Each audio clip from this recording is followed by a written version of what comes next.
برائے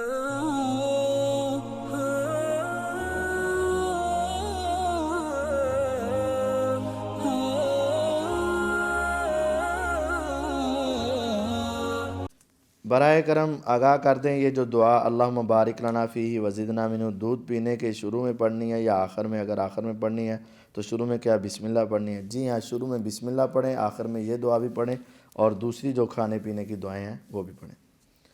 آج جو قسطوں والے کاروبار ہو رہا ہے یہ جائز ہے کہ نہیں؟ وضاحت فرما دیں، اور یہ بھی بتا دیں کہ اس میں دو رائے ہیں یا صرف ایک رائے؟ رائے دو ہیں، لیکن دونوں میں ایک بات مشترک ہے۔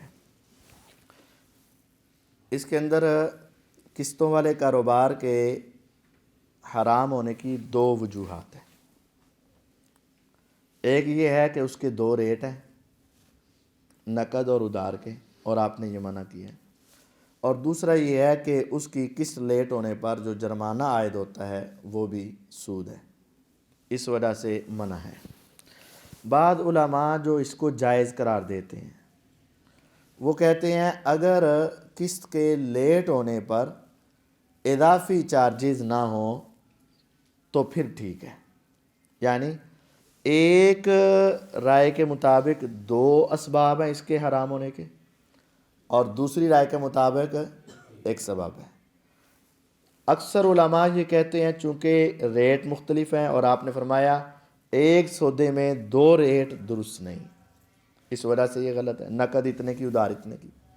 اور دوسری وجہ یہ ہے کہ لیٹ ہونے پر جو جرمانہ ہے وہ سود ہے، اس وجہ سے۔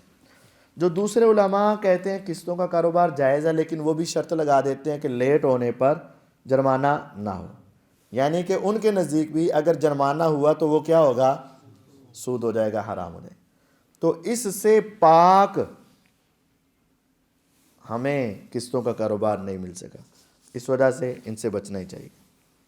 کیا فجر کی اذان کے بعد صبح کے اذکار کر سکتے ہیں، اور شام کے اذکار کا وقت نماز عصر کے بعد ہے یا نماز مغرب کے بعد؟ جی ہاں، فجر کی اذان کے بعد، چونکہ دن شروع ہو چکا ہے، فجر کی اذان کے بعد اذکار کریں گے تو زیادہ بہتر ہوگا، کیونکہ اذان اور جماعت کا جو درمیانی موقع ہے یہ دعاؤں کی قبولیت کا ہے، اور اس میں اللہ تعالیٰ سے دعائیں کریں، اذکار میں بھی دعائیں شامل ہیں۔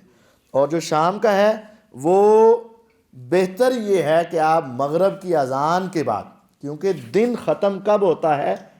مغرب کے وقت۔ تو اگر آپ صبح بھی کر رہے ہیں اور دوسرا شام والے اذکار وہ بھی شام شروع ہونے سے پہلے ہی کر رہے ہیں تو یہ درست نہیں۔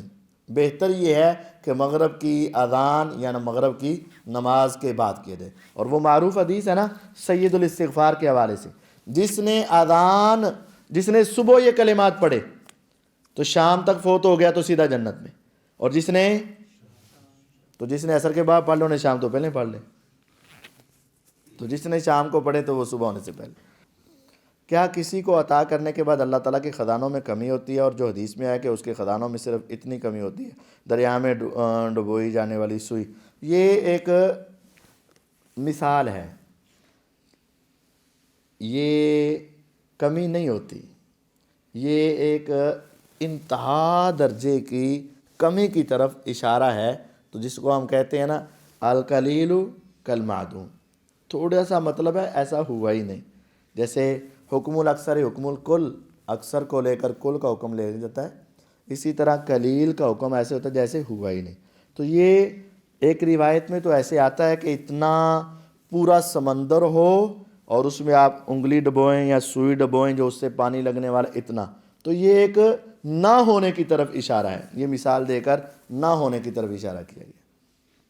شیخ آپ کا تصویر کے متعلق کیا موقف ہے؟ بالخصوص کیمرے کی تصویر حرام ہے۔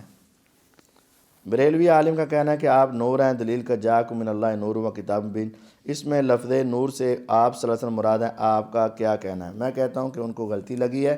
قرآن مجید کے اندر لفظ نور آیا ہے کہ تمہارے پاس اللہ کی طرف سے نور آیا، تو قرآن مجید کی سب سے بہترین تفسیر وہ ہے جو قرآن سے ہو جائے۔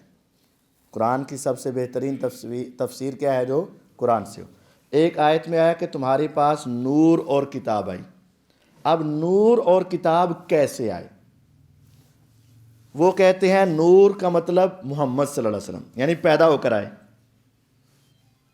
تو ہم کہتے ہیں نور سے مراد بھی قرآن ہے اور کتاب مبین سے مراد بھی قرآن ہے۔ دلیل کیا ہے؟ 28واں پارہ سورۃ تغابن، فآمنوا باللہ ورسولہ والنور الذی انزلنا، اللہ پر ایمان لاؤ، اس کے رسول پر ایمان لاؤ، اور اس نور پر ایمان لاؤ جس کو ہم نے، یعنی نور ہمارے پاس کیسے آیا؟ نازل ہو کر آیا۔ اللہ پر ایمان، فآمنوا باللہ ورسولہ، اور اس کے رسول پر ایمان، اور اس نور پر ایمان جس کو ہم نے، تو نازل ہو کر نور آیا ہے۔ تو جو نازل ہوا ہے وہ قرآن ہے، وہ محمد صلی اللہ علیہ وسلم نہیں ہے۔ سبحان